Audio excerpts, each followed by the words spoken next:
Welcome back to the Fantasy Football Report. I'm Blair Andrews with my co-host Hasan Rahim. Hasan, how's it going? Man, it's been a fun day, an interesting day of football. I can't say everything went my way, but there were some really horrific injuries though today. We're still sort of in the early discovery phase, but as Cobra Kai mentions in the chat, it is a moment of silence for Tank Dell. He did suffer, I think, a season-ending fibula injury. There's some other injuries here. It sounds like Kenny Pickett. He went out fairly early in the game, and it sounds like he's going to get an ankle surgery that's going to keep him out for the next 2 to 4 weeks. 4 weeks, that puts it he's potentially going to return in time for any postseason run if the Steelers have any. So you're looking at, today was just an injury-filled day. There's no reason for us to start on a bit of a down note. Let's just start with a good one. Sam Laporta, he got 9 of 9 targets for 140 yards and a score in the Lions' Week 13 win against the Saints. Yeah, the Saints have been, just incapable of finding or defending anyone who is going to attack them via the slot.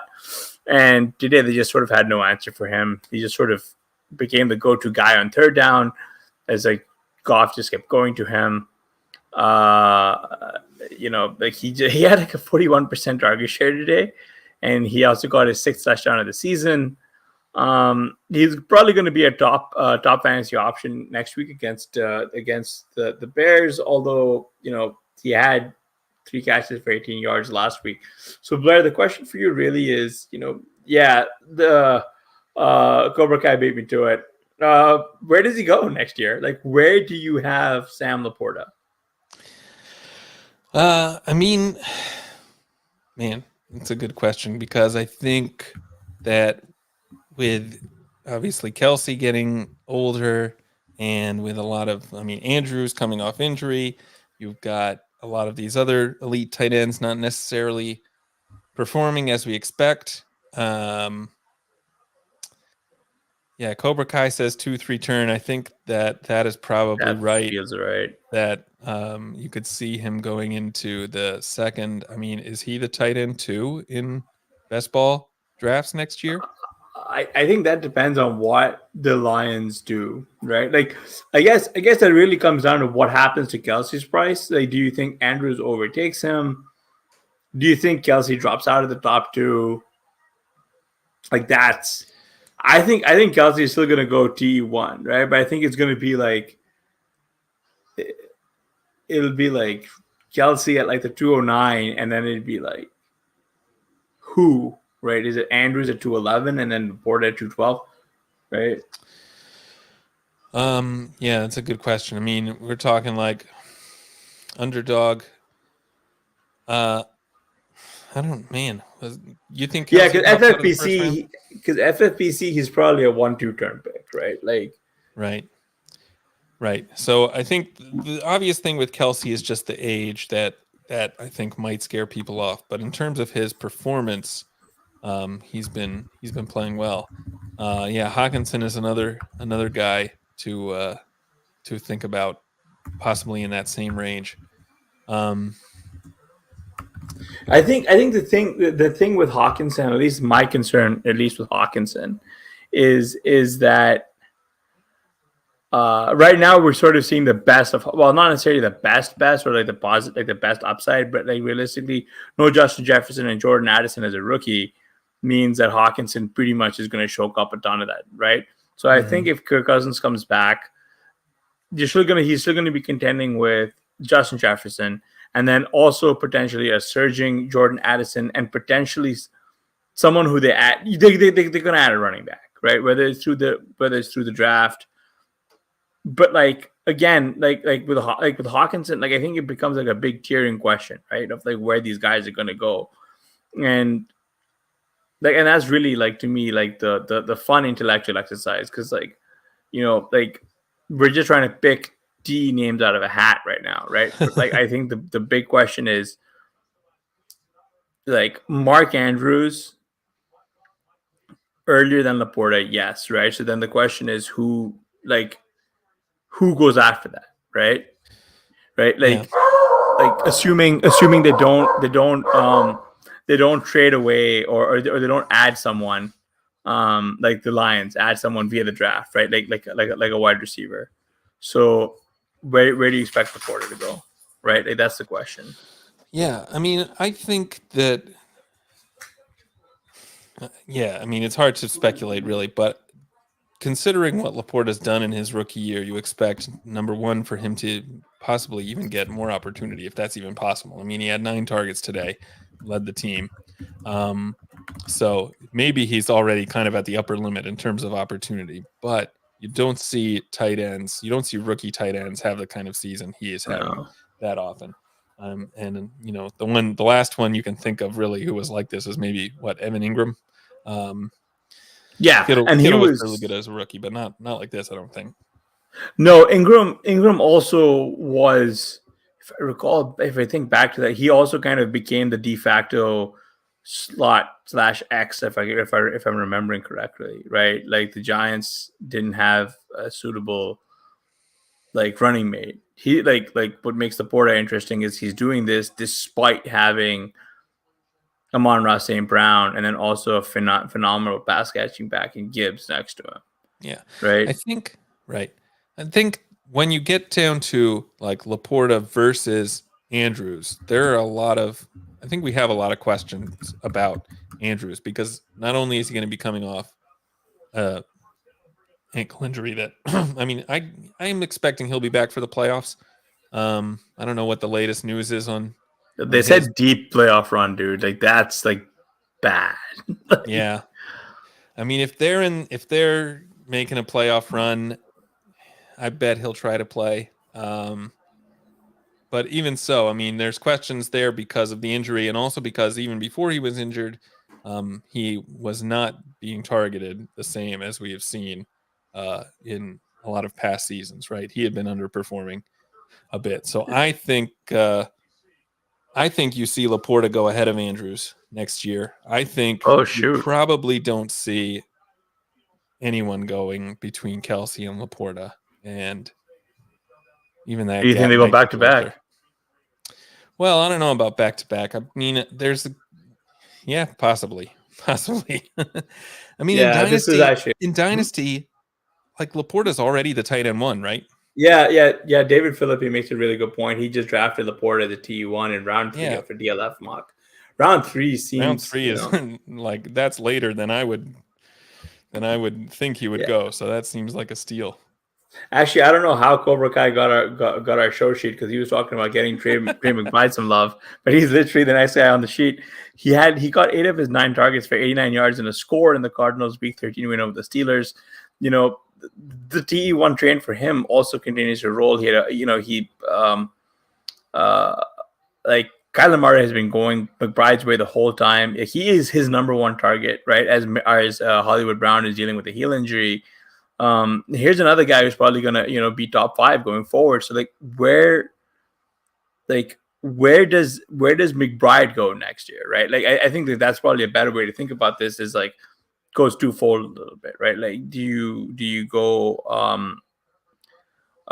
like Laporta and then where does McBride? Because in my head I had McBride as like at the 5-6 term. But I wanted to get your take there. Yeah, that seems about right. Kind of where Pitts was going this last offseason, maybe. Although I guess the difference is that we've seen Pitts do a lot more in the NFL. We're not seen McBride do a lot more in the NFL so far than Pitts. Yeah, I think the only thing, like, he had a game similar to Laporta in a lot of ways, not as many yards, but same kind of opportunity, same team leading target share. The only thing that probably keeps him out of that top tier is that he doesn't have quite the track record of doing it all season, right? It's kind of been a recent thing for him. Yeah, Although I he's mean had several other good games going back to last week. what? Yeah, could you pull up the player 8, status 7? score? I'd be interested in seeing that. Just because I mean it did take. He's done this, but like several other like with another quarterback under center, Josh Dobbs, and then but like the dirty little undertone here is that like Hollywood Brown has been dealing with some kind of injury the whole season. The team really didn't want to sunset Ertz at the start, right? And then it took Michael Wilson and a couple of other guys getting hurt. Right? Yeah, there you go. Like you have 5 weeks of like I mean, because like we might as well be like. I mean, we drafted Trey McBride on our FFPC ME team. We kept him for a couple of weeks, then we dropped him. We dropped him in like those fallow weeks, and he's like, could we have used him? Yeah, we probably dropped him in week 6 or something, right? Yeah, I think we dropped him like week 3 or 4. Yeah. like it just like we drafted him and then we dropped him, right? Could we use those points? Yeah, we could. Right? Well, we also have Laporta on that team, so it's debatable. Yeah, we do. But we are missing. We were right, but like we couldn't. We can't cash it. You can't wait forever on these kind of shallow leagues. Yeah, so, yeah, Shifrit makes a good point saying he looks like Higbee in 20 or 21, right? So it is like I don't know like what makes it so interesting to me is, or at least what worries me a little bit is the Cardinals have a bunch of early picks, right? Like, will they move on from Kyler Murray as one to get an O-line? Yeah, but then will they draft more weapons coming out? Right, like that, like that's kind of my fear is that he might actually like McBride might face some kind of squeeze to where he could potentially like at 5'6", right now I'll feel pretty happy, but like if they add 2 rookies, right, like with early draft capital, like round 2, round 3 capital, then again, I get a little nervous, but I think I'm still going to be taking him at market price if that makes sense. I think that's right. Where I guess is the kind of upper limit on market price for you in terms of McBride's? I mean, considering what he's done the last 5 weeks, like you think of a guy like Owen Ra, who came on at the end of the season in his rookie year, who different position, obviously, but the next season he was, I want to say, a 4th round, like early 4th round pick. Yeah, he was an early 4th, and that was still way too low. A position that, like tight end, in a way, you could see McBride going even earlier just because of how bad the position is elsewhere. Dude, it's such a way. I mean, calling it a wasteland is something else. It gives you such a positional advantage if you can get that spot right, whether it's late or whether it's early, whether it's mid, right? Like you need to know how to structure your rosters around that pick right now. Right. So are you taking McBride in the mid 3rd? No. Yeah. There's just so much. I mean, because yeah.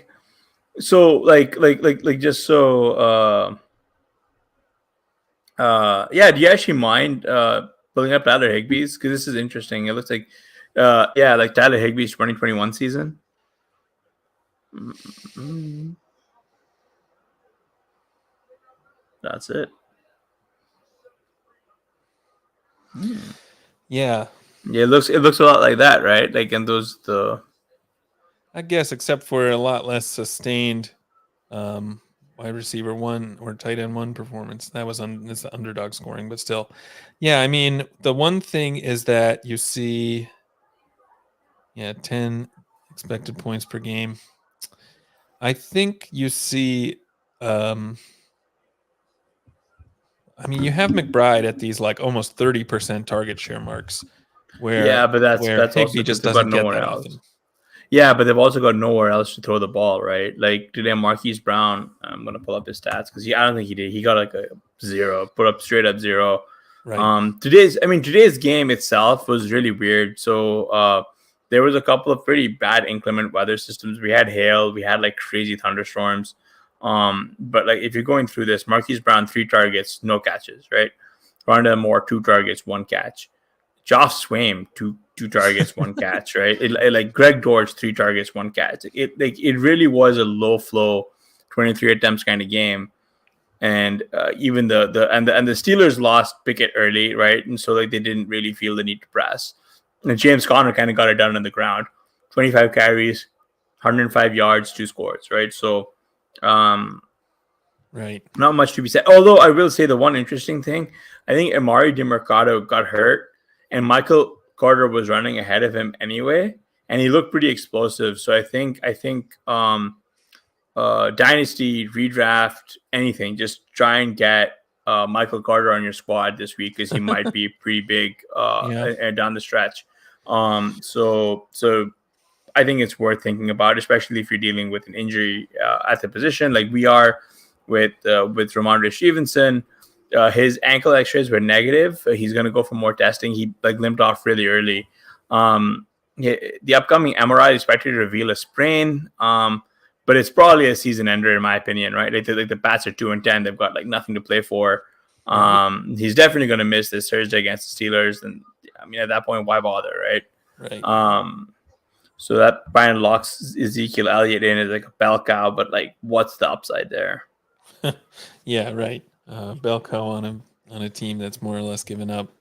Yeah, but before we've been efficient in many years. Yeah, but before we move on to that, like the reason I'm bringing that up or why I brought up Michael Carter is because he could be like a viable fill-in, just because there's not that many people left on waivers at this late in the season. But to go back to the Trey McBride discussion and sort of let's just bring in some other tight ends, right? Like, where do you rank him in? Like, where would he be a top 6 tight end for you next year? Yes.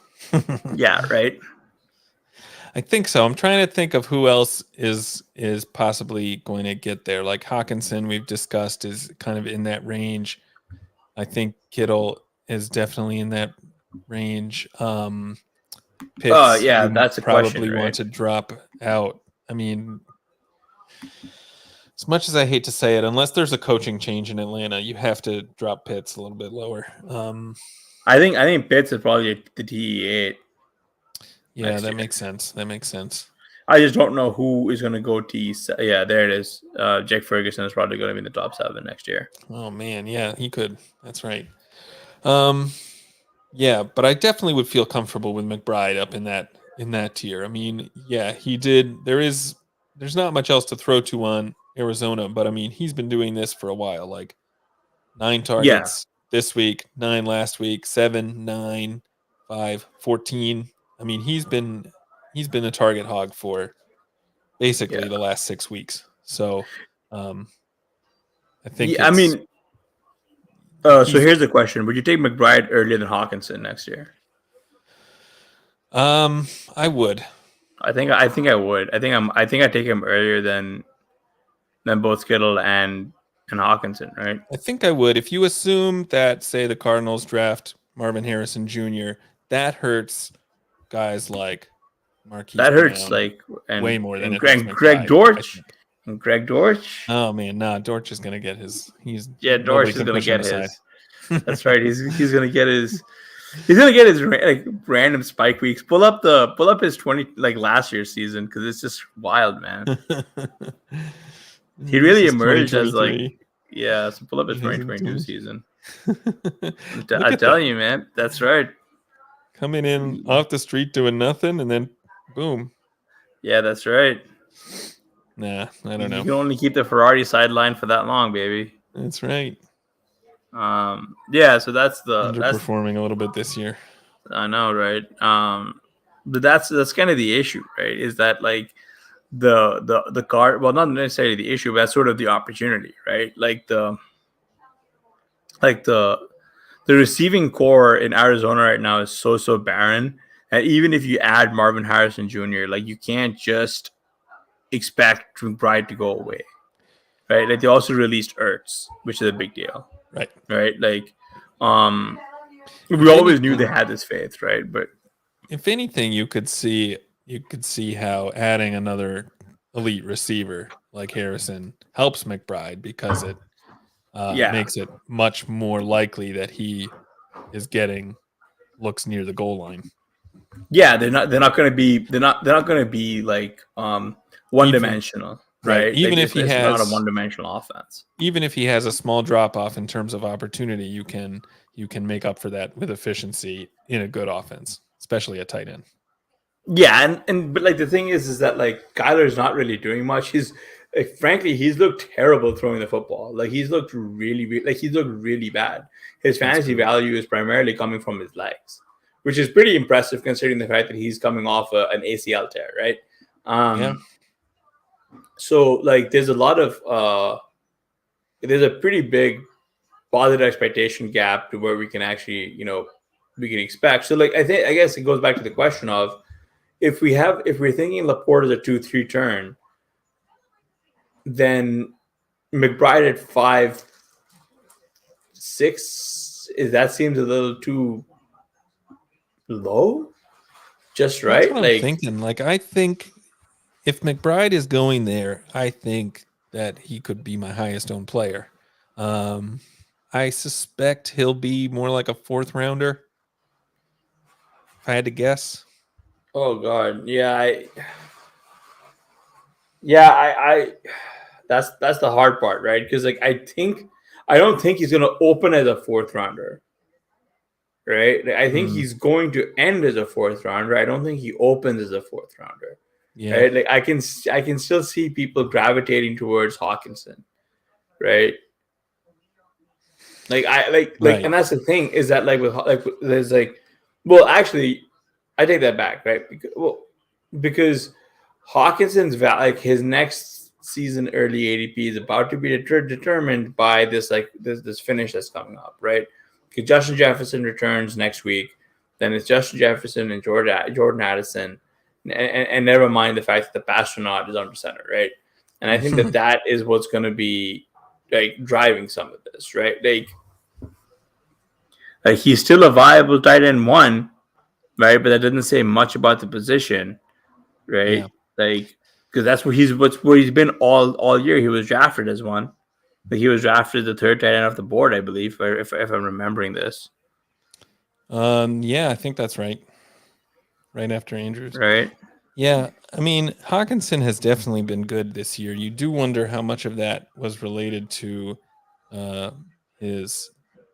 But it's a lot. A lot of that is coming from the fact that that Jefferson's not on the field, right? Yeah, so that's you can see literally where Justin Jefferson stepped off, right? Yeah, I think. I'm assuming it's in week 7. Yeah, is that October 8th? That versus the Chiefs. Jefferson did not play in week 6, so yeah. Go back to Hawkinson.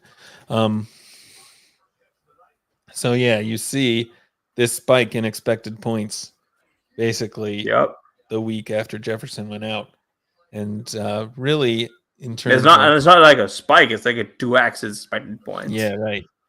Like, and that's like he has been efficient in that span too. Like he's been pretty good, but definitely you expect those targets to come down. I mean, he's leading the league in targets for tight ends.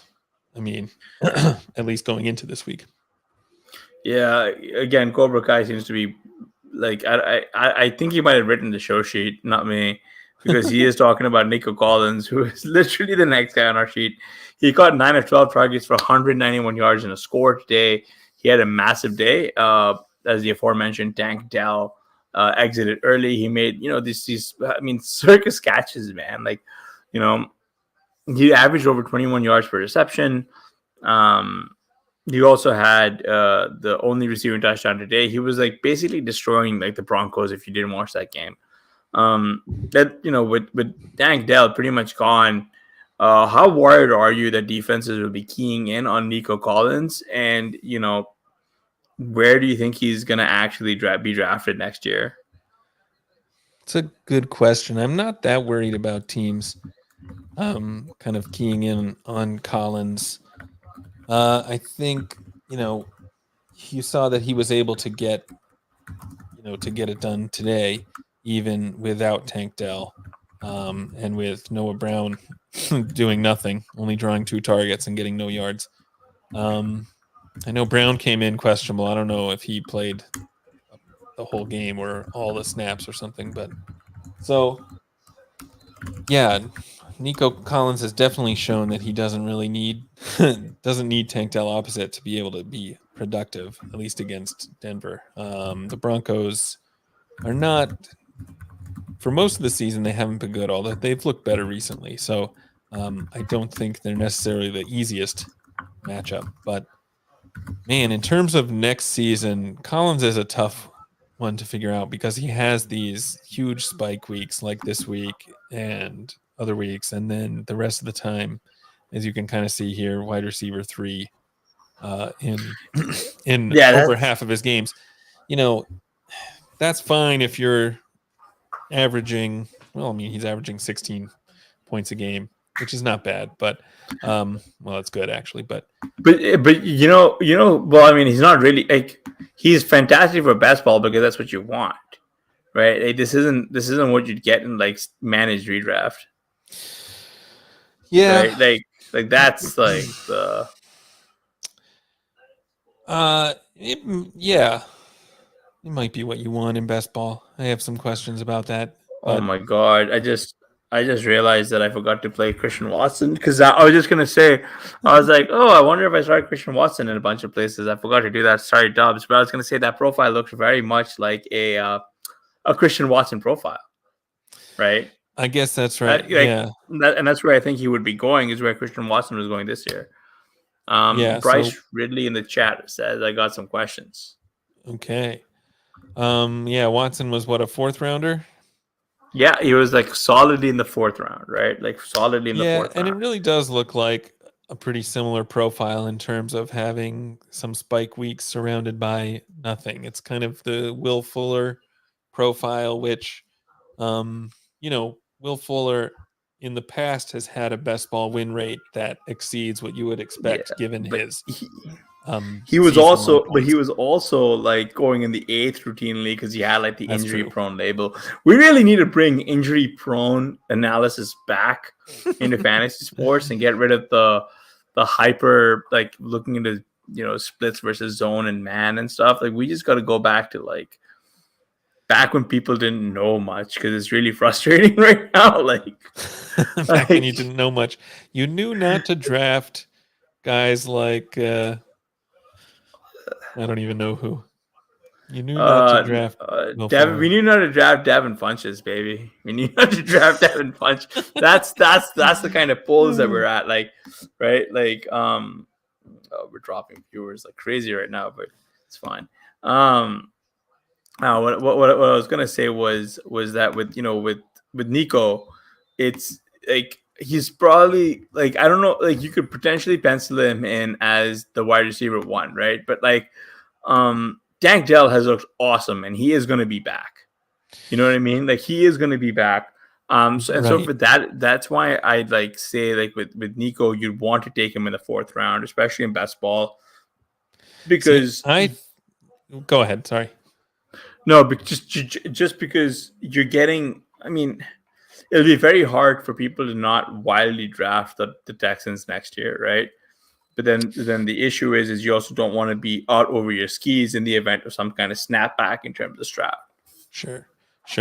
Yeah, the Texans are definitely looking like a team that's going to end up being overdrafted in terms of, like where in terms of like total team value.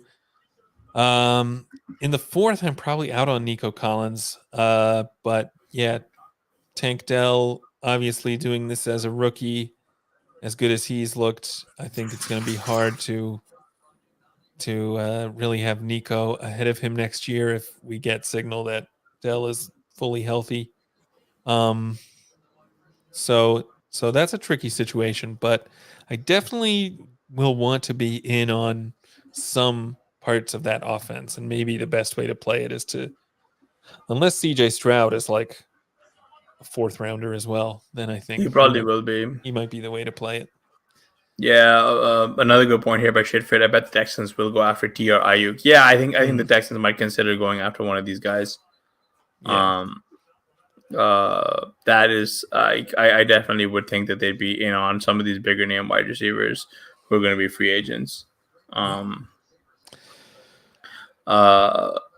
But here's another guy who's 2024 value. I'd love to get your thoughts on Devon Achan. He rushed 17 times for 73 yards and 2 scores today in their win over the Commanders. He also caught 3 balls for 30 additional yards. He worked in a split with Raheem Mostert for most of the day, but like as the game sort of was coming, like as the game was pretty much decided, the Finns pretty much leaned on him down the stretch, right? He wound up leading the Finns in rush attempts and yards. He looked explosive and averaged 5.2 yards per touch. So, a lot of people were like exercising a little bit of caution with Achan because they didn't know what to expect, if he's going to re-aggravate something. Kind of want to get your take on him. Where is he drafted next year, man? Yeah, man, he's a tough one too. I think given what he did earlier in the season, if you could expect something approaching that, it wouldn't be crazy to have him in the first round. Yeah, I mean that his early season. I mean, can you pull up his early season out first? It's kind of comical, the fantasy stats, and there's dude, also it's not even also real. something wrong with the with this part of the chart with the detail. I think because there's not enough info. Well, right? I think it's because he changed his name, right? So these stats are pulled from somewhere else that has the wrong name. So we'll have to fix that. But yeah, it's obviously we don't have today's game in, but it is pretty funny to see, 1.9, 1.5, and then these 3 crazy games.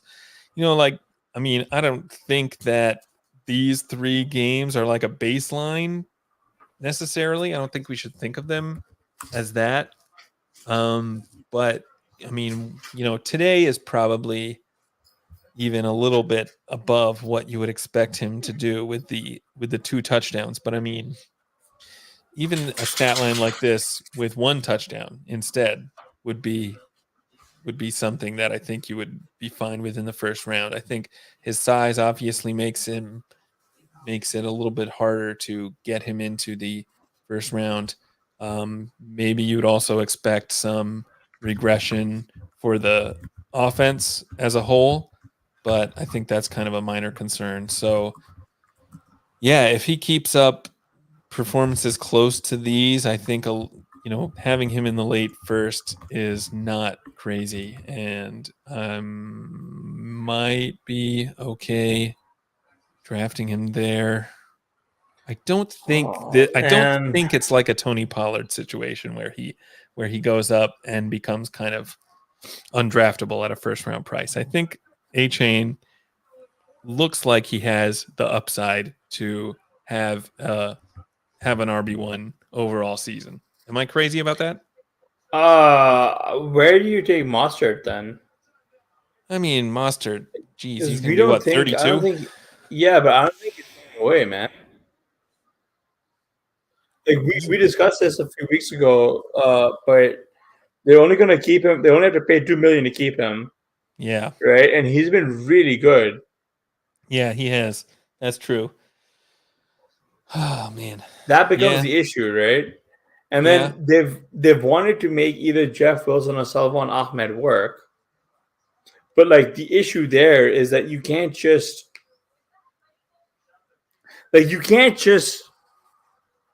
Oh man, you can't just say like I'm not gonna have no Achane, right? Like especially like you're just gonna have to eat it. Like you're just gonna have to eat the price, right? Like I think next year you're just gonna have to decide: are you gonna be market price, like overweight, you're even weight, or underweight at market? Because I think the Finns are all gonna go like first 3 rounds, right? Like Hill first round. Achane potentially the 1-2, and then Waddle somewhere at like the 2-3, right? Yeah. Like I just think the way your draft slot will pan out is how this is your exposure is going to is going to pay out, right? Like I think that's the issue. I think that is. It's just kind of like what Mike Beers always preaches, right? Like you can't just make a stand on some of these guys because you don't know how the rooms are going to react or how your ADP shakes out. You just are going to be stuck. Right. Like, Yeah, the Dolphins are another tricky team because they've played so well this year that it's hard to think about moving many of their guys down. I think, yeah, Waddle at the 2-3, given what I he's think done I this think year, he's does actually sound a little bit rich, but he I probably think he's at has the like mid third. I think he's the mid third, name dude. cachet to stick at that price. So I don't think it's crazy to have him there. Yeah, but like here's the thing. Like I think Waddle and Devonta Smith, like all of these guys, kind of drift downwards, right? Like they Hmm. were going what, like early second, mid second, and I think they just go down around, right? Yeah. Like like do you think the public is going to be drafting someone like Michael Pittman earlier than these guys, even though they potentially should, given that Pittman's been really really good, and uh Richardson's going to be back, and I think that Pittman's going to be like, yeah, exactly. See, but look at your face. You don't want any Michael Pittman, and I I don't. think I've come around on him, which sucks. I'm drafting Josh Downs ahead of Pittman. Well, yeah, but like, No, I hear what you're saying. I think that I don't. Yeah, the industry does seem down on Pittman, and I can understand why. But he has played well this year, so maybe it's unfair to him to have him but like the, that the, low. the thing the thing the thing with Pittman is that he's like the classic example of projection, right? Like he's the classic example of projection, and Mm, and I think that like that's like where it comes down to your draft philosophy a little bit, right? Like we don't typically chase those guys, but I like if you're someone who goes by that, then you're like, well, I want another team's RB like wide receiver one ahead of these wide receiver twos, like the Waddles and the Smiths. Although Waddle and Smith have been, I mean, Waddle's been more disappointing than Devonta Smith, right? Like Devonta Smith has stayed hot, right? Like right. he got 9 of 11 targets for 96 yards and a score in the Eagles' Week 13 loss. He hauled in a 2-yard touchdown in the fourth quarter. He's found the end zone in back-to-back weeks and 4 times in the last 5 games, right? Mm, He finished second only to AJ Brown today. Like, frankly, Smith has caught 22 passes for 301 yards and 2 scores in the last 3 games and averaged 9 targets per game. But this is the thing with Devonta Smith. He always goes off when Dallas Goedert isn't in the lineup. Right? Which sounds like it's like really basic analysis, but if you pull up his on-off splits, it's pretty true, right? He's a fringe wide receiver one, probably next weekend if the game with the Cowboys is pace up, right? And hmm. I think that's kind of where philosophically we're going to have to think a little bit on this, right? Because with Pittman, you're going towards a guy who potentially pencils in for like what, a 26, 20, 28% target share, right? And then you Yeah. have your Josh Downs and then your Alec Pierce's, and then JT's going to get his, right? And like with Anthony Richardson, a guy who's still a bit of a black box for us, do you run with that? What is his yard? Like how do you project that out, Yeah. right? And I think that's where it gets a little difficult, right? Yeah. I mean, I guess the difference for me does come down. Maybe you can say it's talent, but it might be team quality. I mean, you Yeah, look at Devontae Smith, 37.8 FPOE last season, 35.4 this season. You look at Pittman, and he was yeah, negative both seasons. He's negative this year. Um, so yeah, obviously some of that is the difference between playing for the Eagles with Jalen Hurts and playing for the Colts with Minshew, and yeah. His, that his that only season of explains positive. that explains some of it. But I still think you have a difference in terms of talent that Yeah, at least pushes me more in the direction of guys like Smith Devontae and and yeah, but like, I think that's how the public is also going to be drafting, right? Like I right. think that there's been like a flippening in how people view this stuff. So I think that that's where you're going to get Devonta Smith and Waddle like probably just floating down around, right? And then that's where you have to make your stand on Achan, right? Like, do you take him where he's supposed to be? Like, he's going to be like his price is going to be all over. Like the issue with Achan, I think, is if the the Finns go out and draft a big back early in the draft, and you could see them potentially doing that. Right, because they can't get anything out of Jeff Wilson, they can't get anything out of Salvan Ahmed. Mostert is old. I don't know how much they really want to run him out, right? And then that in itself would probably crater Achan, but I don't necessarily see Achan as losing his job. I see him more so as a compliment, right? So I can see them probably taking a round 3 guy, which is still early for a running back, right? Yeah. Yeah, man, that sounds crazy for the Dolphins to draft a round 3 running back, but I guess they might do something crazy like that. Yeah, I mean, well, at what price do you think that you're out on Achan? I don't think you can be. I think you just have to figure out like how much you want of him, and then you just have to swallow the ADP. Like you just have to swallow market price. Yeah. Like I don't think we can reliably set them like this year. I saw people saying Achan's the RB5, and I'm like, all right, 15th round Achan it is, or 16th round Achan it is, right?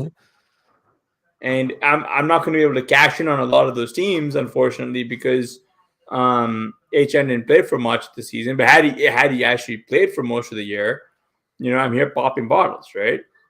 Yeah. I'm legitimately, taking. Yeah, Shifis is right. Sean's going to have us taking a 106. He probably will. That's kind of my issue, right? Is that like, I mean, right now think about who you can have. It's not that hard to make a case. I mean, you consider Jamar Chase has not played well. Burrow's hurt. Jefferson coming off injury. Those guys you might want to move down just because of the question marks there. Then you have McCaffrey and MC goes 101, right? And you get Bijan 102. Bijan maybe, but if Arthur Smith is still there, maybe you have Achan ahead of Bijan.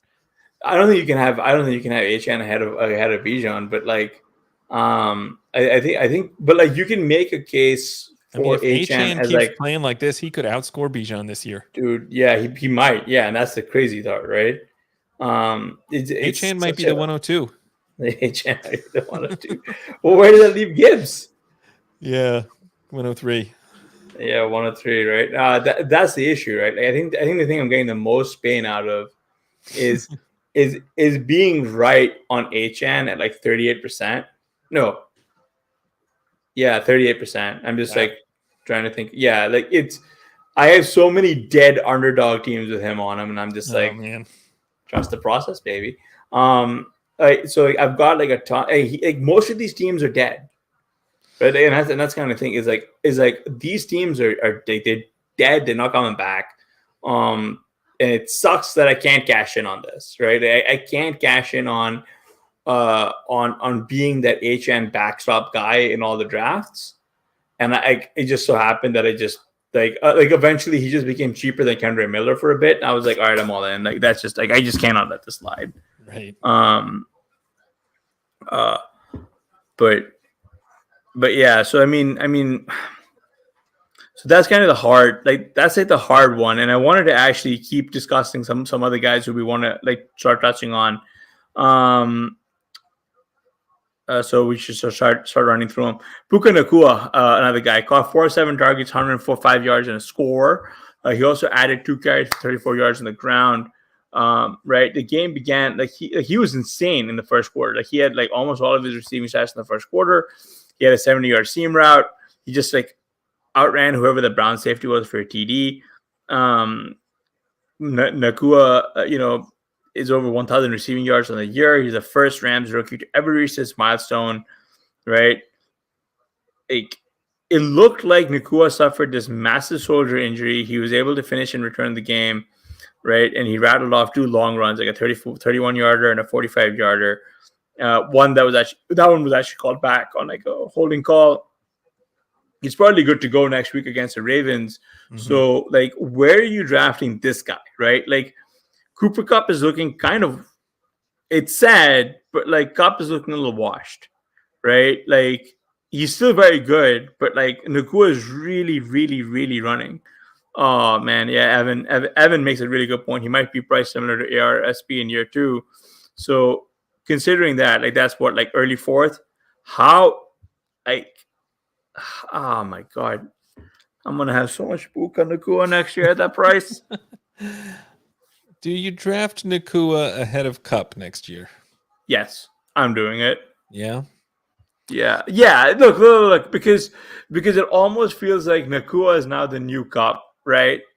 And Cup is now the new Woods. And remember last year, like I think really what's going to happen is when drafts happen, they're going to go back to back, bam, bam. Well, actually Right. no, actually I don't know, because if Evan is saying if Puka is going to be priced similar to ARSB in year 2, that means Cup is probably like a 1-2 turn guy, maybe even early second guy. So you still got that buffer. So I don't think they're going to go back to back with that Woods Cup dynamic.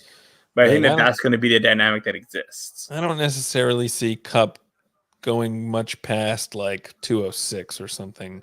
Yeah, but that's the thing. But I also think that Puka could get into the second round. So I don't think that's crazy. I mean, I don't know, Evan. I just wanted to ask you. Like, I'm going to talk to you here. Do you think that the drafting populace is a lot sharper than they were when they were letting ARSB go, or is it just that much more opportunity cost at from player selection there? I think definitely that people have gotten. I don't necessarily want to say sharper, but I definitely want to say probably in part because of ARSB and other guys. Yeah, there's been a lot of more willing to move guys way up the board, to draft guys early, because of a rookie breakout, because of everyone's got on to this season, right? Because when ARSB was going where he was, the third year breakout was still the prevailing narrative, and it's crazy. It's crazy because that was not that long ago. Like, it was a couple of seasons ago. Yeah, exactly. I think that's right. That's right. Yeah, Evan. He said people now understand that betting on young players at flash early is a correct move, and historical anomalies, he says, that people are sharper in terms of taking wide receivers. I think both of this is correct. I think this is where we're struggling, is because people aren't afraid of drafting rookie wide receivers. Like, I've been playing this so long that I remember when people were scared of drafting AJ Brown because of Corey Davis and Adam Humphries. All right. Right. Like I remember those days. Like I still remember those conversations. I remember those conversations as if it was yesterday. I remember when Josh Gordon had like 800 yards in his rookie season, and he was still like a 9th round pick going into year 2. And now, I mean, a rookie does that in his rookie year. Yeah. I'm talking 3rd round. Right. And that's like the thing is that we need, like, it's, and like the thing is that there's been a lot of turnover at the wide receiver position. Right. So it's almost like the game is figuring out who the undervalued veterans are. But like, this is a discussion about Puka. I do think Puka will open where you said he would, Evan, in that he will be that 4th round pick.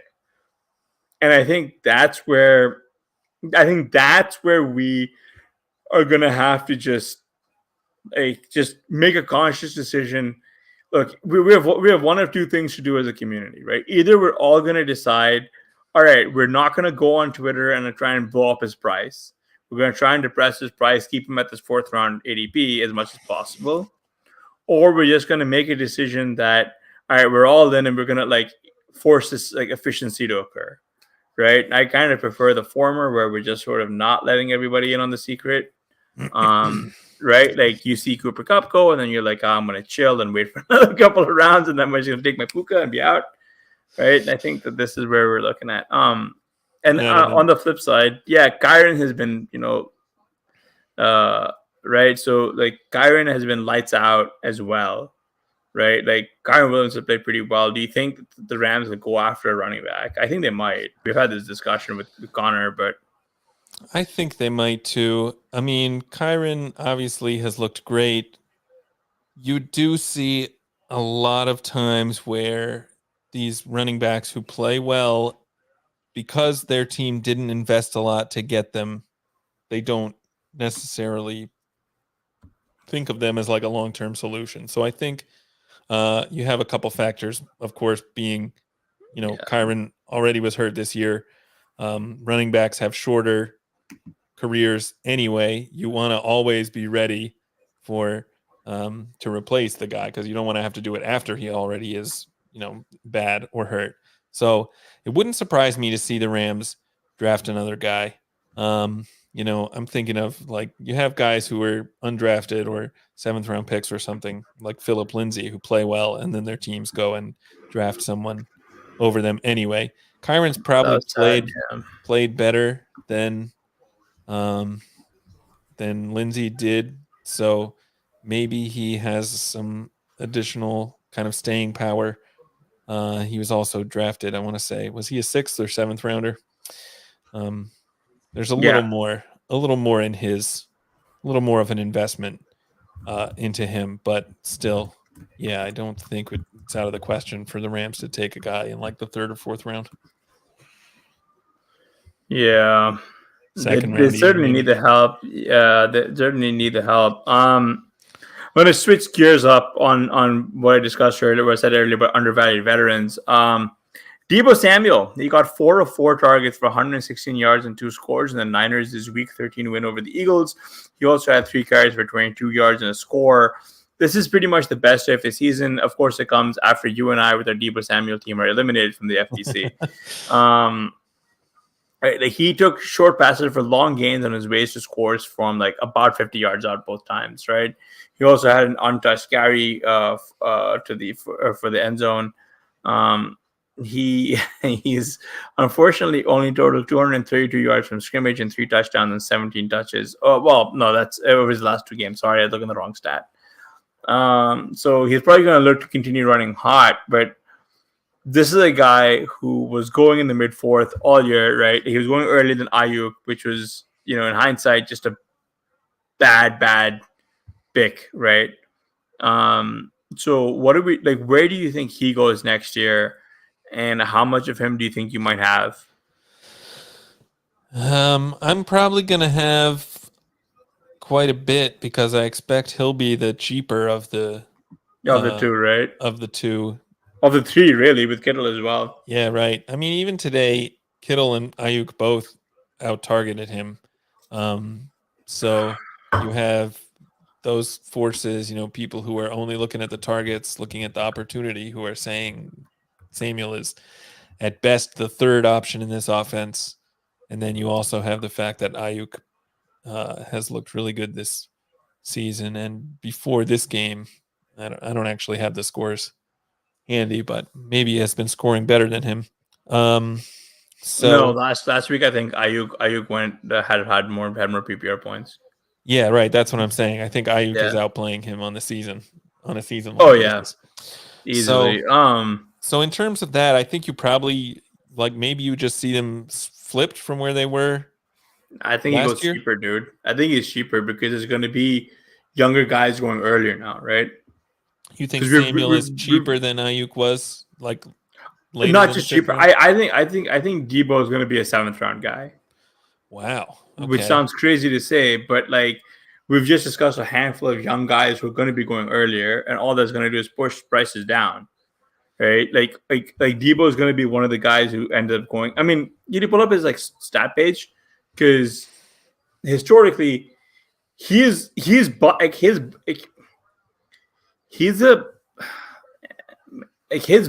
right? Like, because the way, everyone is saying they have 100% Deebo in the 7th round. Yeah. I agree, but I think that's where he's going to go, right? Because this is what you're kind of looking at, right? Yeah, and then, I mean, today, obviously, you have the it's going to be like his best game of the season, which is not in there yet. Yeah, it's not in there yet, but I really think that with all the young guys who are going to be getting pushed up, this is a guy who's going to he just has to get pushed down, right? Because there are a bunch of running backs who are going to go, and then there's going to be a bunch of other guys that you want to start taking in those ranges, like Marvin Harrison Jr. and all these other guys, right? Like, I really think Deebo is going to be a veteran who gets pushed down. I can see that. I think But I think there are also a lot of guys who were going in that range who are going to drop out like entirely. Yeah, Um, it's a good question from and Evan. How would he drop 3 to 4 rounds? The only way I'm saying he drops that far is because we're just going to see a lot of guys who are going after him get pushed up, right? Like I'm saying that there's going to be like a pretty big shift to where you see him going higher or earlier than a lot. Like it's not so much as he's going to be dropping. It's more so that there's going to be a lot of people taking other guys earlier. But yeah, maybe seventh is a little aggressive on my side. But like again, Ayuk was I can't remember. Was he like mid fifth by the end of it, or was he like the fifth, sixth? Because like yeah, Ayuk was a 5th rounder, and yeah. Samuel was late third, early 4th. So I think So having them switched even if you makes flip sense. them, Maybe you even see Ayuk going a little bit earlier than where Debo was last yeah. offseason. But then where do you take Kittle then? Right? Like was Kittle like a fourth rounder then? Man, Kittle was available in the 5th round in a lot of drafts. Right? Yeah. Even in He was going. FFPC, He was he was going like a earlier 5th than rounder. Ayuk too. Yeah, at least in FFPC. Yeah. Yeah. Well, I mean, even in everywhere, right? So it's David thinks that's Kittle the one who goes in the seventh. That might actually be an interesting call. I think that Um, probably makes some sense. Um, Kittle did. I mean, well, he looked pretty good today. 6 targets, 68 yards is fine for a tight end, But yeah, more like a 7th round tight end than a 3rd or 4th round tight end. I think we might have the same situation as we do almost every year with the 49ers, is that they all look like they're fair prices, but when you think about how they all get there, then it's, when you think about actually projecting them, then they all look too expensive.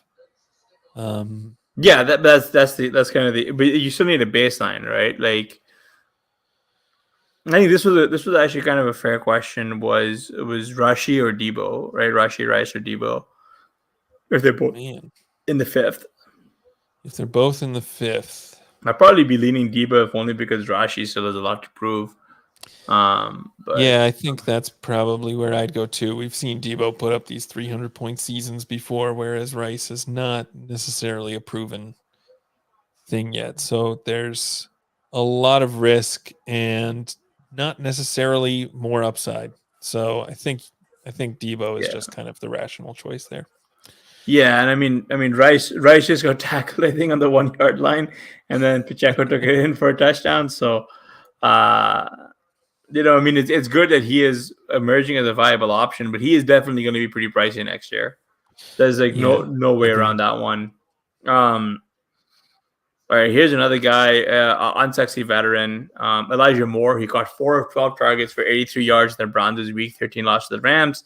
Uh, you know, Moore and the Browns' current quarterback, I can't believe I'm saying this, Joe Flacco, spent time together with the Jets last year.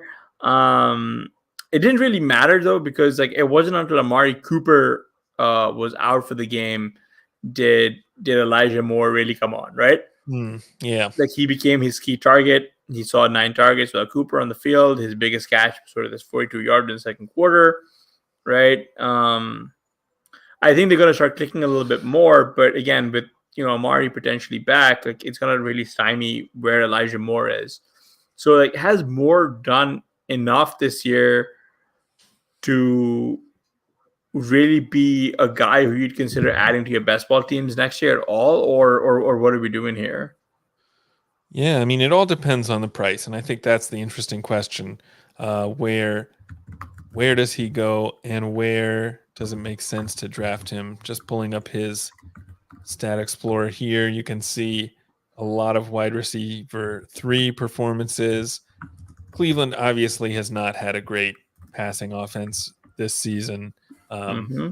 with so many injuries, and even when Watson was playing, he didn't look great. Cooper had some good games, but yeah, I think this is definitely an encouraging stat line. Um, you can see a scenario where if Moore continues to get these kind of targets, like if Flacco is under center for a few more games and just looks Moore's way a lot, that we get a situation emerging where Moore kind of overtakes Cooper as the wide receiver And it's one. gonna happen, dude. Like Amari, I know this is like our biggest like point. I think Amari is still good at the game. He's old, but he's good at the game. Um, Well, AL Ball actually in the chat says Cedric Tillman has also been making noises past few weeks. yeah, 6 targets today, 20 yards. Yeah. Right, only caught 2 of those 6.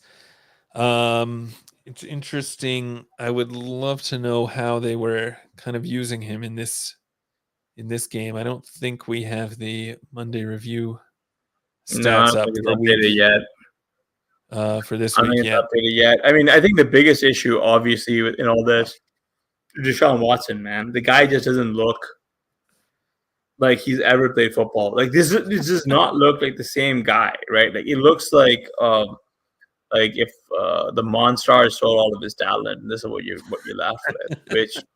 Which I mean, like I mean, it is what it is. But like the reason we're discussing these unsexy guys is because it's really difficult to draft a guy full of the super sexy ones, and then you have to figure out which of these guys you want to have on your roster, like who has upside. Like I feel like Elijah Moore is still a guy who does have some form of upside. Exactly. He hasn't been necessarily that efficient this year. And of No, course he now has it's not. I mean, a lot, but not like, how working, much of but that do you place blame on Deshaun Watson? right. Although Amari's been pretty. I mean, Amari is just he's kind of the same guy, no matter who's throwing the ball. Yeah, Amari Cooper, I mean, to your point, he's been good pretty much every season. I'm always a little bit of a hater, but he does actually perform well. And now my computer is He being just, weird, but he just does. I mean, except for this season, as you can see, yeah. 1.9 below Nah, how much of that is expectation. him? How much of that is him, and how much of that was like the Deshaun Watson shit? Well, right. I think that's the point, is that playing with a Deshaun Watson who doesn't seem to be 100%, and Dorian Thompson Robinson, who's the other guy they started? I can't even remember. And now Uh, Flacco. PJ Walker. Yeah, that's right. Yeah, like So I think that there is definitely something to be said for, when you look at how Moore's performing, not all of that is on him. And today was a pretty, well, I don't know about encouraging. Only caught 4 of 12 passes, but to get 83 yards is pretty good. So, yeah, I like Moore. I don't think he's going to be that expensive in drafts next year, so I think I'll still have some. Yeah, I don't know. Would you be out if he were like an 8th rounder? on Amari or Elijah Moore. More. I'm way out on him, man. Yeah. Depends who the quarterback is, I guess, of course. But Yeah, it's just I mean, it's going to be Watson. But yeah, but like we still like he's still a guy who I think has upside. You know what I mean? Like Elijah Moore, and that's where like I think as much fun it is as it is, it's just such a eat your vegetable steak. It doesn't necessarily make for good radio, but it makes for strategy, and that you need to figure out where you're thinking of taking some of these unsexy guys, or even teams that feel like they're dead. yeah, I've Like done because a this little. is where this is where you can make stands. You know what I mean? Either that Right. or like a bunch of mispriced rookies who are just going way too cheap. But like Puka Nakua was going just disgustingly cheap. You always or stuff like that. But like you still have to fill out a full roster of 18 or 20 players, right? So Yeah, right. No, I mean, I've done some research in the past on how in best ball, at least, probably people are overvaluing kind of that wide range of outcomes type of player because of how devastating it is to have a roster spot that's basically dead. So guys who are, the older veterans are maybe a little bit more valuable in best ball than they are in managed leagues. So a guy like Amari Cooper might have more value on a best ball team than, you would otherwise think. And one of our new writers, Jake Bowes, actually did a little write up on this concept last week too, which was pretty cool. So yeah, definitely go check that out as well. But I think that there is a case to be made for kind of still drafting these guys like Amari Cooper, even though it's kind of gross. Yeah, it's just the nature of the beast, right? Like we need to fill this stuff out, but we can't just go out and like having a conversation on a dud guy, right? But again with on a game with where there wasn't a lot like to really go off of. Oh, I did have a question for you like regarding running backs. DeAndre Swift today he did nothing. But where would you consider taking him next year? Oh man, that is a tough one. Man, if you had asked me like 2 weeks ago, I would have said he's probably almost a first rounder, and probably I could get on I really board with don't think that you kind can of. put him in the first. What's Don't you that? think he'd be like a third? Don't you think? Yeah. That the first question is, does he return to the Eagles? So let's just, for this thought experiment, let's assume he does return to the Eagles. Right. But So I mean, he's phenomenal, man. he's looked really good. Still, that 14.6 PPR per game average is not quite at the level you want for a guy who is going to be a first rounder, but I think we believe he does have the upside to have like a 300-point season, right? Or even more. So, it's not necessarily that what he's done this year is enough to vault him into the first round, but what he's done this year is enough to show that the Eagles want to use him. He's got the talent. He probably profiles. He has the profile of a guy you could take in the first round, but yeah, obviously, it's kind of there are I guess a lot of kind of confounders, both with Hertz kind of taking a lot of the goal line carries, and the Eagles also not. Well, I guess today was kind of a weird game just because, you lose by 30 points to the 49ers. I don't know how much we want to really read into this box Yeah, score, but this is a tough one because like the Eagles really looked all out of sorts, right? But like you want to talk about another offense that was overdrafted this year and it's going to be overdrafted next year. But it's just figuring out how to play the Swift, like how to play Swift, right? yeah. Because he backslid. Like he started like what didn't he open it like 4-5, then he slid all the way down. Yeah, he was like a sixth rounder, I think, by the end of the offseason. And yeah, I mean, obviously part of that is just because he's a guy that, Detroit gave up and to draft a first rounder over him. So I think there were legitimate questions about that. And obviously he should have been higher in terms of his talent. He did get 6 targets today, even in a game where the script was going against the Eagles. So it's good to see Yeah. that they were working him into the passing game. On the other hand, Kenneth Gainwell also had 6 targets. So it's not as though he has a lock on the backfield passing work, which I think is one thing that kind of keeps him maybe out of the first round I conversation. wonder what happens if like I guess Rashad Penny is like a big question, right? If he's still around, if he's there next year, he might be an interesting guy to like snag. I don't know. I mean, has he been active once this whole season? I think he's been active a handful of times. He's just done nothing. Yeah, it makes it difficult, right? Like, but yeah, it's just one of those things that I just like. These are things that we need to actually have or at least research in the off season. I think because I gotta pull up that. Mm-hmm. I'm gonna pull up his contract right now. Oh yeah. It looks like he might actually be on the team next year. Nope, he's gonna be a UFA. Oh, interesting. So that changes a lot in terms of how you would value him going forward. We're Yeah, seeing and then some, also Swift is also going to be a UFA, right? yeah, yeah, right. Mm, Cobra Kai speculating Swift to the Vikings, which could be that interesting. might make sense. He does have that, like he does have that kind of archetype of player, right? Like he does kind of profile a little bit like that Dalvin Cook, who people expected Madison to be type of guy. I don't know how the Back to play Vikings are going against to pay Detroit him. twice a year. Yeah, I mean, I don't know how the Vikings are going to pay him though, because that's a team that's like in straight up cap hell. Yeah. Um, it is what it is. Um, So Swift on Vikings.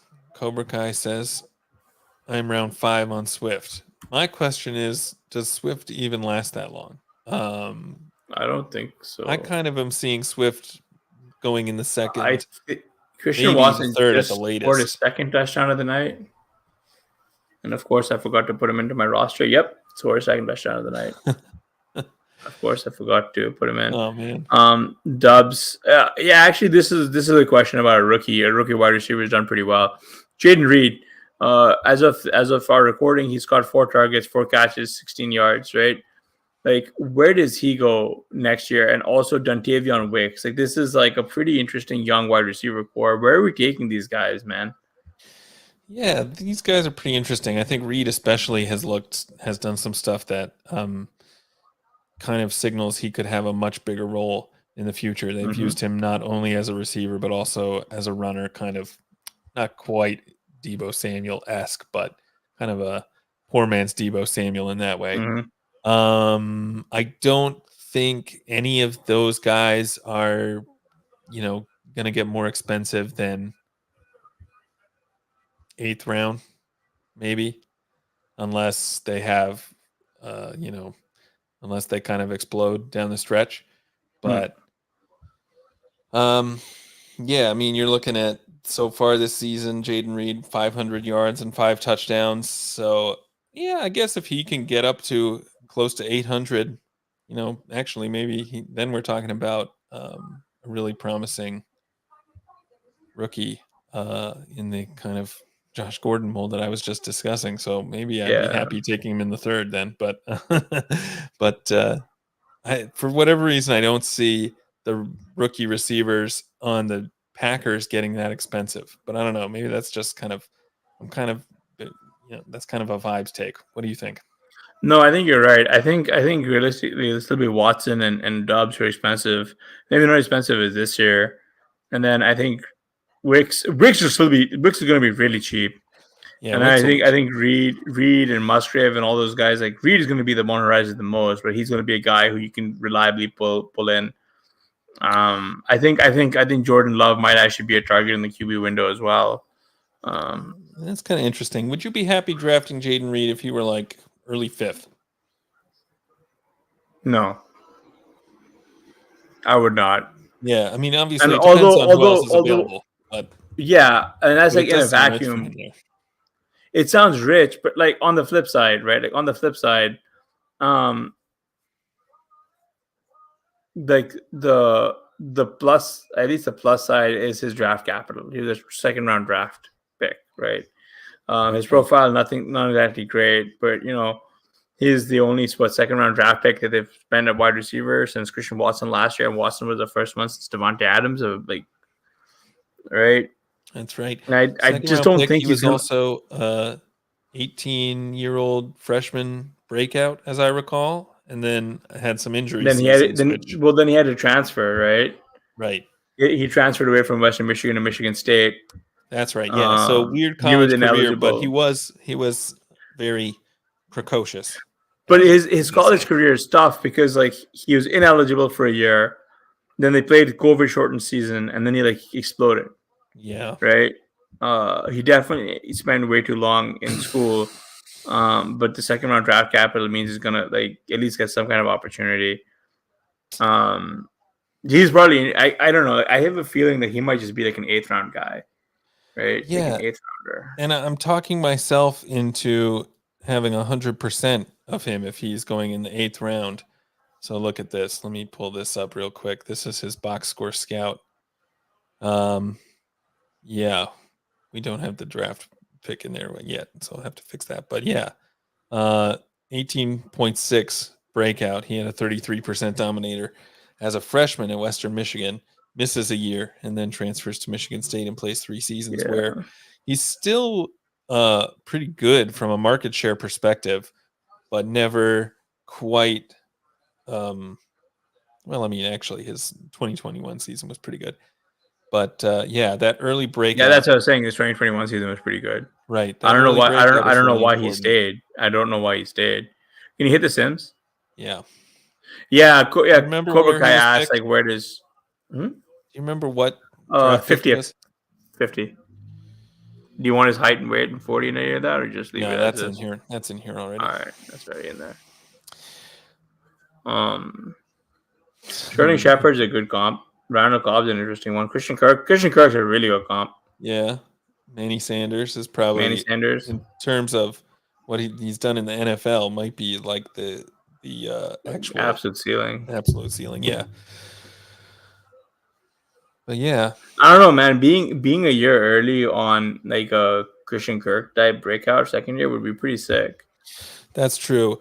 I mean, when you think about a guy like Christian Kirk, though, like 8th round sounds fair. You'd never consider drafting him in like the 4th round. Right. And that's kind of what, because Cobra Kai just brought this up. Like, where is Christian Watson going? And like, he might earn that 4-5 turn again. And I think he might, right? Like, he's really come on of late. I mean, the flip side is that he missed a lot of chunk of time earlier because of an injury he sustained in camp. And then, again, he seems like he's still very raw, which is not a good thing to be saying about an ascendant second-year player. But, on the flip side, he sort of has done, he's taken over like as a primary alpha wide receiver, right? Like he's as a primary target getter. Right? Yeah, like look at this. Right. A lot of kind of duds. This 20 points was still not quite enough. He must have been like the wide receiver 13 that week. Yeah, it was because it was close. Right, because normally you'd see 20 points get you into the top 12, but yeah. And then today, well, last week was also a fairly high scoring week. A lot of players were playing. Right. And then today, obviously, with the 2 touchdowns, he'll be above that. So, yeah, I mean, Watson, if he can keep up this level of play, I think you definitely see him get 4th round again. It's kind of the same thing as what we saw last year with the mostly wide receiver 3 performances and then these spikes. So yeah, he had like one good month, man. Like that's the crazy part, right? I don't know, man. I think I am going to be in on Jaden Reed, right? Like you kind of want to be in on those guys, like these second year. You definitely do. You definitely want to be in on Jaden Reed. The question, I think, is at what price, and given his profile, it's kind of fair, like we said, it's tough to make comparisons for him because his college career was so kind of weird. So if he's playing well, and I mean, would you draft him ahead of Christian Watson? No. I just don't think you have to, right? Like I still think you probably won't have to, but no, I think you're not going to have to draft him ahead of either Dobbs or Watson. Wow. Like I just don't. Dobbs, maybe I can see you would, but no, I can see you wanting to. I don't think you'd have to. Yeah, maybe not. Who is Steelers QB in 2024? Yeah, I don't know. I think it's still gonna. I think they're still gonna give Pickett one more year. But man, I don't know where I'd be taking Pickens and Deontay, bro. Like that's a tough one. Abrupt change of topic, but that is something that I do want to discuss because Pickens was probably my favorite. Yeah, he's my favorite pick this year. Yeah, I think he's part of the reason why a lot of my teams are dead, actually. Yeah, obviously today didn't do a whole lot. Pickett didn't play the whole game. What's the latest news on his injury? On Pickett? Yeah, Oh, he's out for like 2 to 4 weeks. He had ankle probably surgery. He's probably done for the season unless they're done for the making a season. playoff run. Yeah. So I mean, Pickens had 86 yards today, only 5 targets. Obviously, Pittsburgh, you know, they didn't throw the ball a lot, even though they were losing the entire game. So I don't know what to make of that. Steelers call Big Ben. Yeah, this was a tough. I mean, this was a tough game, right? Because they had 2 different times the game was stopped because of really bad inclement weather. Right. And like at that point, what do you do? The running game was actually working against the Cardinals, and then it was working on both sides. It also got super windy. Trubisky's not very good. Like what do? You just sort of roll over and die. That's what the Steelers did. Exactly. I mean, I think there's a chance you don't see Pittsburgh drafting a quarterback and starting him right away, probably. So, No. what really are the options if Pickett is not the guy of the future, which he certainly doesn't look like he is? Yeah, I don't know, man. Like that's gonna be they probably need to figure it out. I think they might take a flyer on someone in the draft. Right. Someone in the, Schiffer in the chat mentioned that Ben is pushing 350 right now. Yeah, well, they do need some linemen, so he could help. He could definitely be a pretty good plug and play at right guard right now. So considering kind of the uncertainties at the quarterback position for Pittsburgh, where do you think Pickens and Deontay go next year? I mean, Pickens was basically a 5th round pick. I think Deontay sticks around to the 5th round, but I think Pickens only slides back just a little bit. Can't be that much. Yeah, it should be like a probably 7th. Maybe he goes in the 7th to 8th. Maybe. I think it would be fair to see him slide a little bit, just because we've seen kind of that he is not able to overcome a really bad quarterback situation. Pickens? Oh, today. Well, last week they were like focused on getting the ball to Freiermuth and Deontay, and this week they started to see like the week by saying we want to get Pickens the ball, we want to get him involved, and they just went out there and did that. Like he actually had like all 4 of his catches came early. Yeah, I'm looking at this take. No way do I take any Steelers wide receiver if Pickett is the QB, and I don't 100% disagree with that. If they're going anywhere close to the prices they were, this year, at, I still really like Pickens, and I think he's a really good player, and I still want to root for him and want to have shares of him, but it's going to be tough because, I mean, as we've seen, the quarterback play really seems to matter here. Man, like, yeah, it's a tough one, right? Like, because that's really like I really hate saying it's a tough one because like it's our job to eventually figure this stuff out, or at least try to. That's kind of what we're trying to do here is figuring this out. But like, I think I'm still gonna take. I'll be underweight Deontay and underweight Pickens. I still want some of them in my rosters, especially but if I'm keeping Week 17 correlation in mind or trying to find a correlation, especially when it is with other AFC North teams, right? Like they play them twice. Potentially, you get a few good like bring back guys. I really don't know how you build around it. I mean, Pat Freiermuth might actually hopefully be cheap, and he can become like a TE2. I doubt it, but like, yeah, man. Like, I guess the real question is where does Jaylen Warren go next year? Like, how early does he go?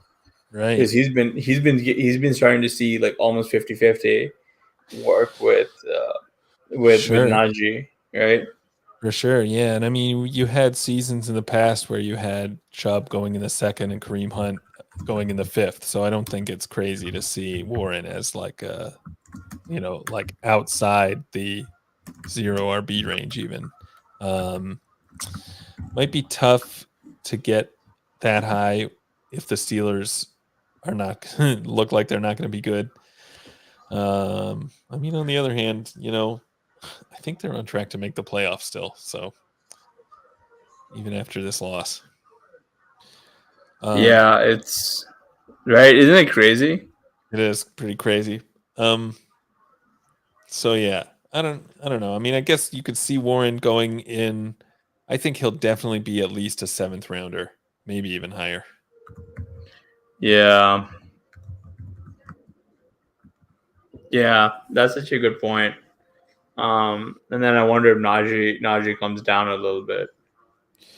Right. I can definitely see that. Like he is more.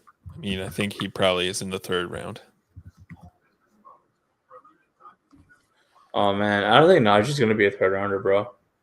You think he I think a slips more 5th than or that? 6th. Yeah, I think he's gonna go really low. It depends on how the touches shake out at the end of the season. Obviously, they are giving Warren more touches than I think we expected them to. If you assume Najee was going to be healthy the whole season, which he has, so that's kind of like a positive surprise for Warren. So that might be enough to move Najee down even more, but he's still, basically almost double the number of carries that Warren had, and the same number of targets. So it's not quite a 50-50 split as much as kind of a 66-33. So I don't know if Najee moves down that much just because he's still going to look like the RB1. Yeah, Cobra Kai makes a good point. Is there any price at which you'd be in on Najee? 8th or 9th round. Cobra Kai makes a good point. They're Najee and Warren are probably going to be like the Washington RBs of this year. The market didn't know what to do with them. They go back to back. AL Paul says if Harris goes in the 3rd round, we as a community have failed. Yes, I think we want Najee to go in the 3rd because we just know the full fade. And good luck to the people good luck to the slappies. I mean, there's not like those are the kind of easy mistakes you want your opponents to be making because we're already taking from each other's pockets here, and it's very difficult for us to win. So you might as well pray you're dealing with guys who are the rake there. You know what I mean? Like it sounds really callous when I put it that way, but it's very difficult when everyone starts drafting ID like the same way as you guys do, because then you shift into taking riskier or creating riskier builds because everyone's drafting so efficiently, and I think that is the hardest part, right? Because at the base level, it's still very much a peer-to-peer game, and I love thinking through the problems, but we're trying to bring you guys ways to win, or at least define some form of value for you guys. So we've got a differentiated point of view, and that we can win, as a community, and we need the community at large to fail to us. So it is tough. It's just really identifying. It's identifying those early landmines you want to be out on, man, and then just hoping you're right a little bit. Like this year, Najee was such a comfortable fade, and I don't think we're gonna get that next. I don't think we're gonna get that next year. I think there's going to be a real decision point on a real Najee. decision.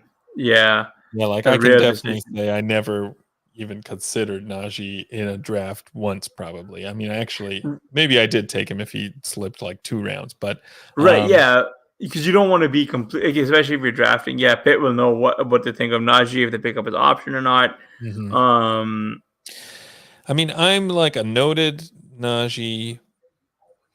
I don't want to say hater, I think everyone in this. I think everyone in this community is not a fan of Najee at cost. That's true, but I'll say he's actually been probably better than you think this year. Like but that's the thing. Yeah, I think below expectation. He's playing. No, his FPOE is kind of right at 0, so not great, but still fine. He's breaking tackles and picking up yards after contact at a higher rate than we've ever seen in his career. But he's not gonna win you weeks, right? Yeah, for sure. I mean, the That's the ceiling thing. of 17.3 underdog points is not gonna get it done. And he's definitely been overshadowed by Warren, which I think is another reason why his price could fall quite a bit. And yeah, I guess my only point is it could be a difficult choice in 2024 where, man, if he comes in and is like a 6th or 7th rounder, even, like, does he make the 0 running back watch list? Does he feel like No, he he doesn't, probably but does. he doesn't, He might. but that's a funny question. But if There's no way Sean's putting him on that list. yes, no. I mean, I was just thinking of something like the Josh Jacobs corollary, right? Where everyone was so overconfident, and then he crushed that price, and then this year That's true. I you were think the kind of difference is that, proven right. Well, but Josh Jacobs, there's a lot of other confounding issues Yeah. going on with it. But to keep it simple, right? Like, we were overconfident in where we think he was going to be and what he could do, and then he crushed that. But with Jacobs this year, like we were proven correct. Like, why do you want this guy on your roster, right? Yeah, AL Paul, please keep Najee out of Cincy. Cincy's got their own Najee and Joe Mixon. it's all good, man. It's just so frustrating because like the Josh Jacobs run art was so pure for everyone who just went all in on him. And like, I don't see Najee ever getting that kind of like target share. And like, like it would mean that like Deontay is hurt, and then Pickens is hurt, and Freiermuth is hurt. And they're going to miss large swaths of the season to where you can give him a comfortable 25% plus target share, right?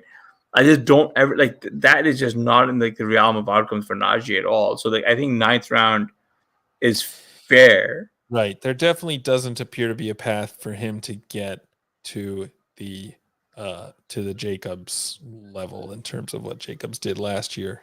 With Yeah, his and opportunity. it's such an anomaly because Jacobs couldn't get there himself. Yeah, right. I guess the other thing that makes it tricky is that Najee is probably not even the best running back in his own backfield. Yeah, that's the thing. So It's like even Warren. if he is a lot cheaper, like even if he is a 7th rounder, if you can get Warren around the same price, even I mean, they're going to be the same price. That's you the maybe thing. prefer him. Yeah, I think I would prefer Warren, right? Like, even in here, especially in hero RB builds, right? You just take one guy and then you just Warren. Yeah, it's tough because you kind of have to assume in that case that the Steelers are going to come around to the view we have, which is that Warren is better than Najee. They're doing it now. I mean, they're doing it now. Well, not quite. I mean, Najee still is clearly, I think it's more than 1A. I think he's the 1 and Warren's the 2 still. Yeah, but I mean, Warren's also much smaller, right? And this is this goes back to what I was mentioning about like HN at the start, right? Like, Yeah. if the Finns want to bring in someone, it's going to be a big bodied plotter because HN is tiny, right? Like, you don't want these guys taking up garbage up the middle runs and risking them getting hurt, because their value comes from being this guy who can touch the ball and then be gone. I mean, that's how like CPAT made a living. That's how Mostert had made a living, right?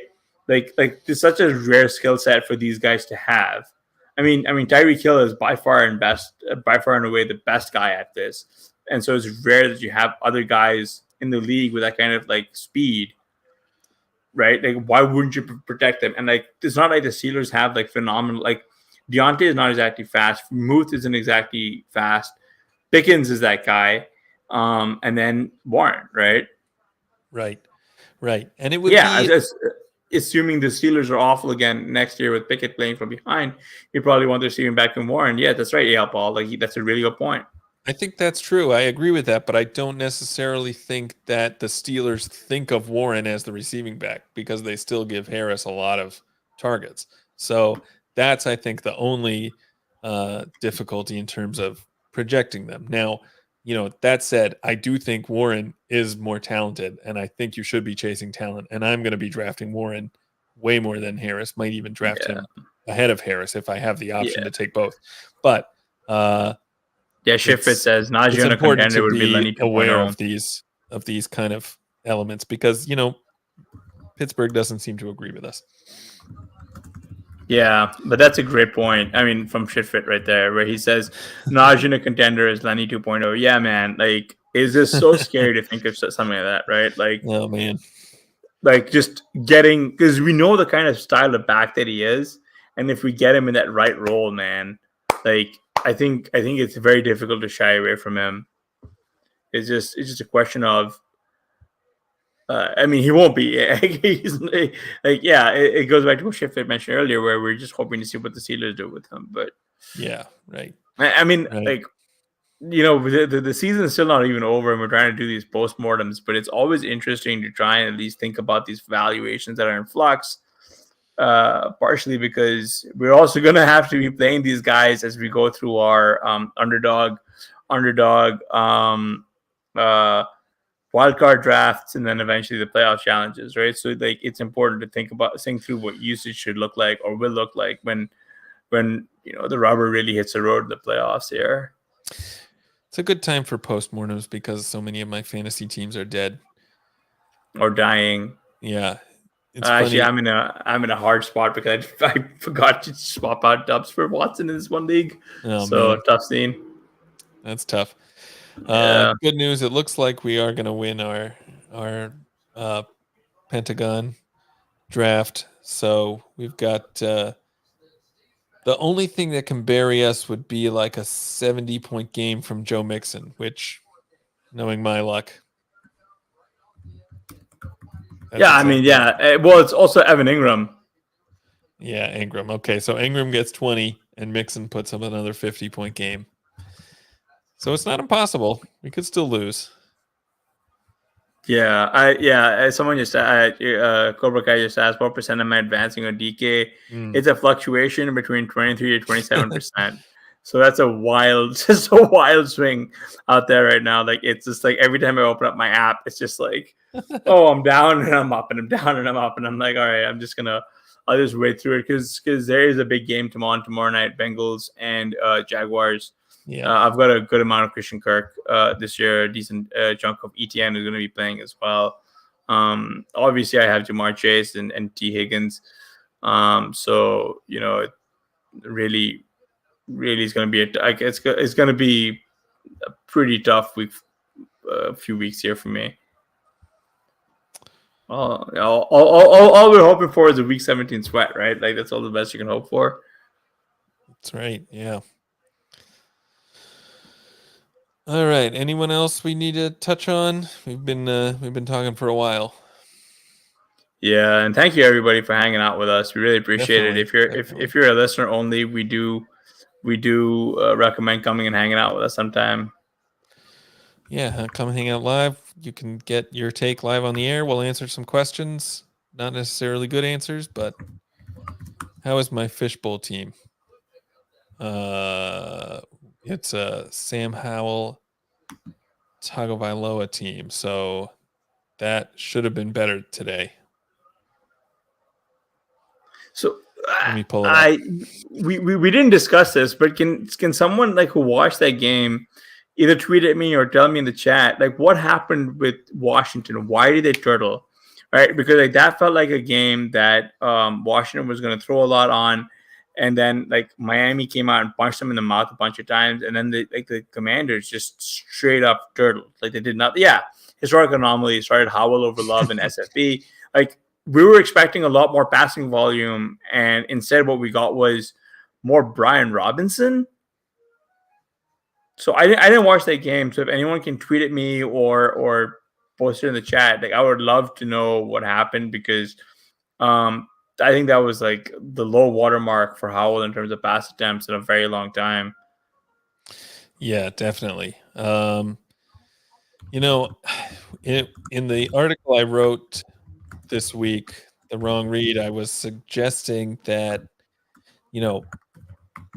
it would make sense because Miami, number one, doesn't have a great defense against the run, and Yeah. obviously can score really quickly. This is like the one game where it would make sense for Washington to just give the ball to Brian Robinson and waste as much clock as possible. And But down 20? well, yeah, They were right. just like, all right, we just want to get out of here. It can only work for so long against Miami. I guess they forgot that part. Well, I mean, they also had a bunch of defensive touchdowns. Yeah. A tough scene for me.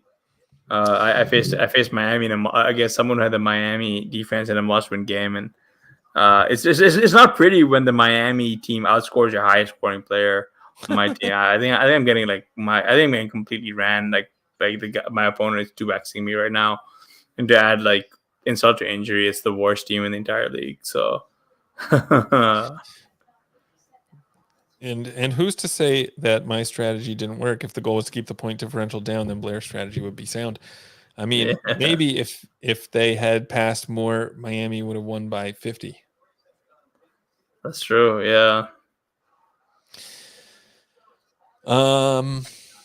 Yeah. I don't think my fishbowl team is going to make it into the next round. It was mostly Atlanta based, and I was hoping for some big games from Howell and Tagovailoa. I think I started Drake London and benched Kyle Pitts on the one week when I should have done the opposite. I should have never started Drake London, honestly. Dude, that's been such a tough one. Friend of the podcast, Michael Dubner, has been taking Drake London unders all season, and I think he's up quite a bit on that. Yeah.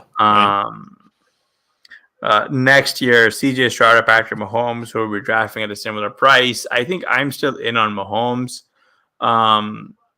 but because I would expect that Houston actually addresses the defense is actually pretty solid. So I do think that there's going to be a snapback in terms of passing volume. We're seeing that right now with Kansas City. Part of the issue, at least with some of these elite quarterbacks, is where he's taking them where you take them. And I think Blair and I experienced this in our FPC team with Lamar. Is even though him and I even though we experienced this like crazy run out like with Lamar, like where we picked him, we agreed he was like the right pick the way we played it. We just had a bad run out, and it's always going to be the case with these elite guys because you might be missing out on some of these impressive skill guys. Whereas in our ME, we waited. So like we had Aaron Rodgers and we waited, and so our backups are like Howell and Purdy. And AL Paul in the chat mentions that Brees Hall run out this year. Seemed they could have been a smash with Rodgers. And yeah, we discussed that with Pat Green a couple of weeks ago. What really sucks is the thing that sucks the most is we were right. Right. We were right as a community who were all taking Brees Hall. We were 100% right. And there's nothing we can do to cash in on those Slansky bucks. Nothing. Like we're never getting this price on Brees Hall again. He's going to be an early first next year.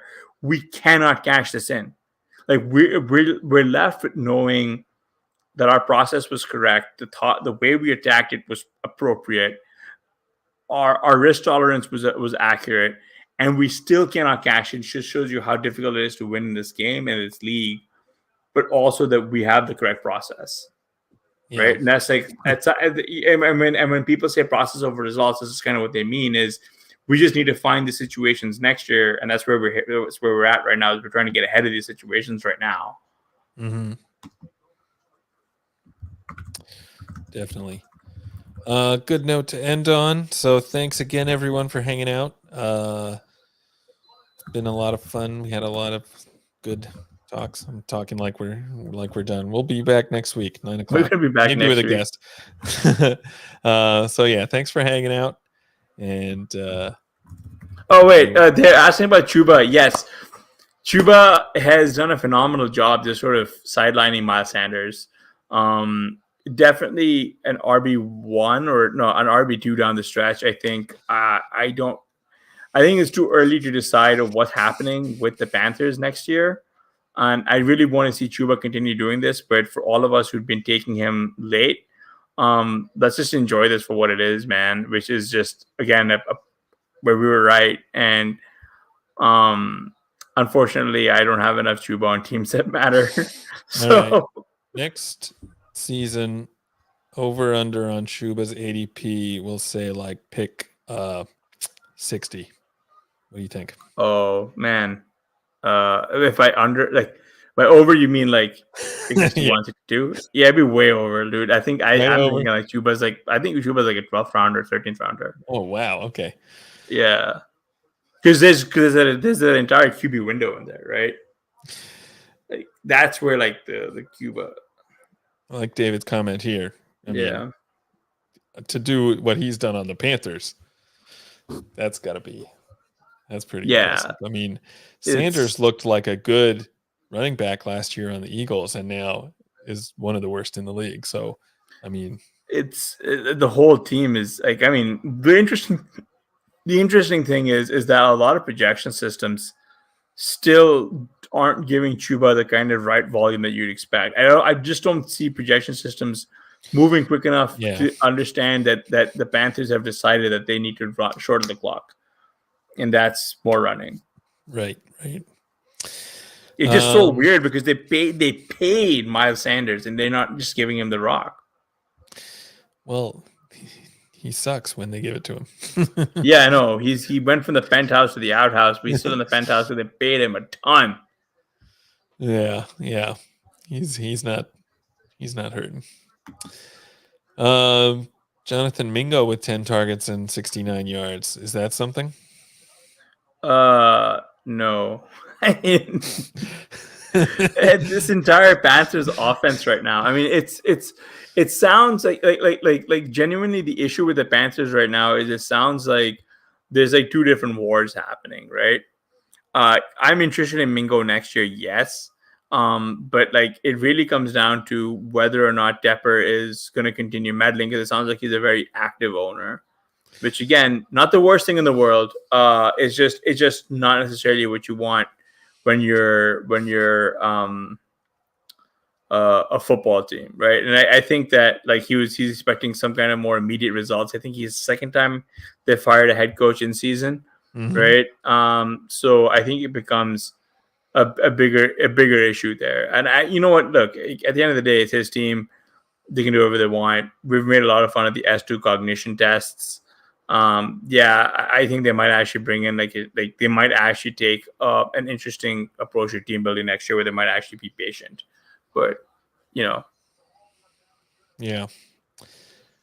we'll see. I mean, it doesn't appear that Bryce Young is the answer at quarterback. I mean, obviously we've seen rookies struggle and turn out okay, but I don't know that we've seen many who end up being good struggle to the extent that Young is. And obviously he doesn't have anyone to throw to, so it's not entirely on him, but there's no question he hasn't looked good. So yeah, it'll be interesting to follow this team for sure. Don't draft too many fantasy players on it though. Yeah. All right, for real now. Thanks again for hanging out, everyone. Hopefully you made it through this whole thing. There's some good nuggets in here, maybe. But in any case, we will talk at you next week.